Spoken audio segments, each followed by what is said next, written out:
So to start this fight off, you're going to want to run directly toward Radahn, dodge the purple arrows, and grab these 3 summons that you see right here. You're going to have to learn the timing on the purple arrow dodge. There's no real way around that. You can hide behind some of the items in the field, but that's about it. I've walked toward him here to trigger the arrow rain. As long as you run directly backward to this area, it's going to stop before it reaches you. So just continue to dodge these last few purple arrows. We're going to grab the last summon there, which is Blide. And now we've accidentally triggered the arrow rain again. So this wasn't the attempt that I wanted to get the recording on, but it happens. So I'm just going to run back again and outrun the arrow rain. Radahn has entered melee range here. As you can see, he's pulled out his swords. So at this point, we're safe to run straight up to him and engage. The trick here is to do as much damage to him as possible in the shortest amount of time you can before those summons die. This is kind of a DPS race, and doing more damage to him in a shorter time will make this a lot easier. When you get him down to about halfway health, he's going to transition into phase 2. Right now at this point, what I'm trying to do is just stay behind Radahn. If you can stay back at his butt, you will end up being pretty safe from most of the attacks. In particular, there's an attack he's going to do, I don't think it happens on this attempt, where his swords slam into the ground and turn purple. That gives you a large window to do damage. He's dropped down to below halfway health here, so he's going to jump up into the sky. We're going to mount up, ride straight up onto the top of this hill, and look for additional summon signs. You can listen for that meteor coming in, and when you see it, just go to the side on Torrent, and it'll avoid it every single time. At this point, we're going to repeat what we did in Phase 1. It's a pretty simple repeat of the fight. The only thing you've really got to watch out for is a portion where he runs away. That's going to launch those purple rocks at you and will one-shot you.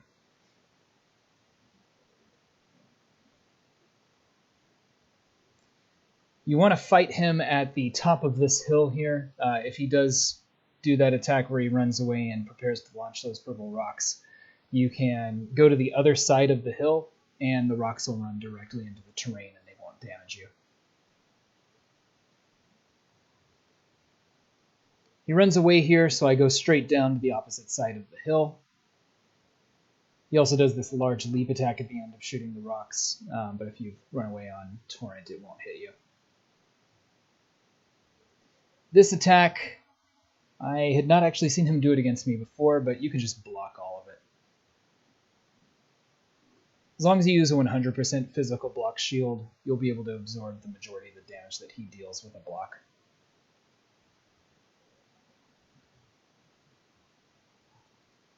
At this point, we notice that the summons are mostly dead, so I disengage, get back on Torrent, and start looking for summon signs to try and get more phantoms into the fight. They will routinely pop up throughout the fight if they die, so the peak of this hill is a pretty good point to check for summon signs. You'll see them as these light beams shooting up into the sky. Again, I'm not running toward Radahn here because I don't want to get caught out in a position where I can't block that meteor attack.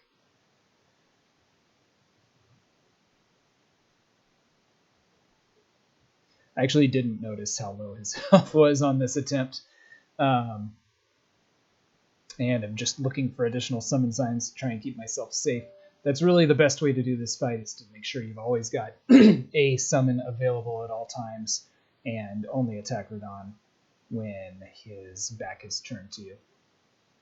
At this point, I finally did notice that his health is really low and tried to go in for a safe attack on him. He's killed my last summon at this point, so it's a little bit risky.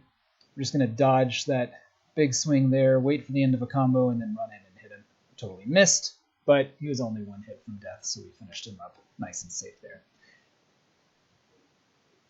So I didn't play to the strengths of my build in the last attempt.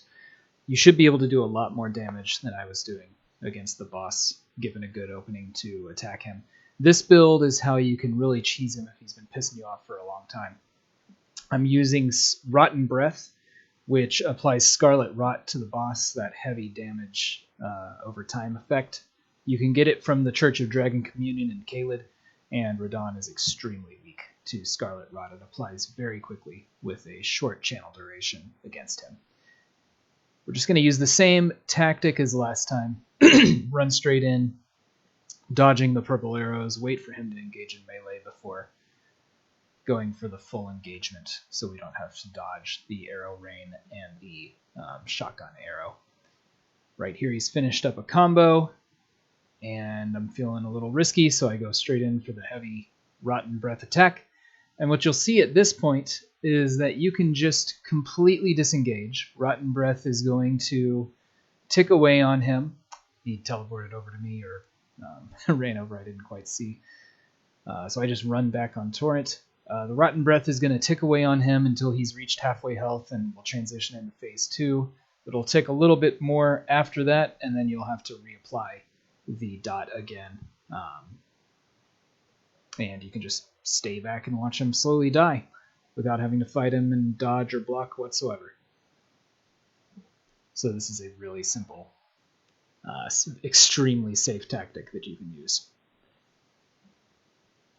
The weapon I was using for the attempt before is the Sword of Night and Flame. It's an extremely powerful weapon, probably one of the best PvE weapons in the game, but power of that weapon comes from its weapon art. So I just used it as a short sword just to show that you can, attack Radahn without being at too much risk of being hit yourself, as long as you continue to disengage and grab the summons as your phantoms die. As you can see here, I didn't fight him at all other than applying that first Dragon Breath, and he's already into phase 2.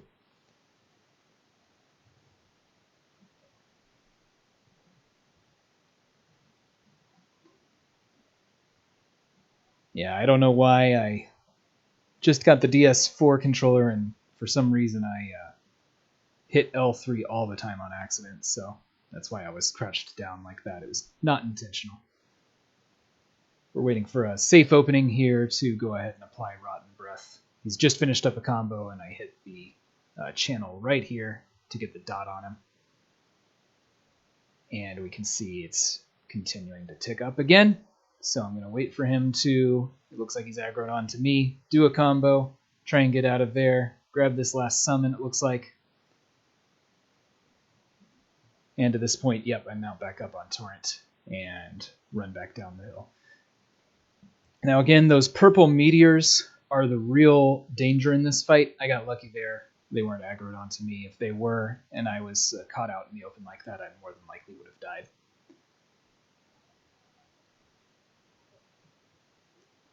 If you're fighting him as a melee character, just make sure you stick close to that hill, and you'll be able to use the elevation difference, get down on the other side of that hill, and avoid the hit every single time. That's it. Good luck fighting him.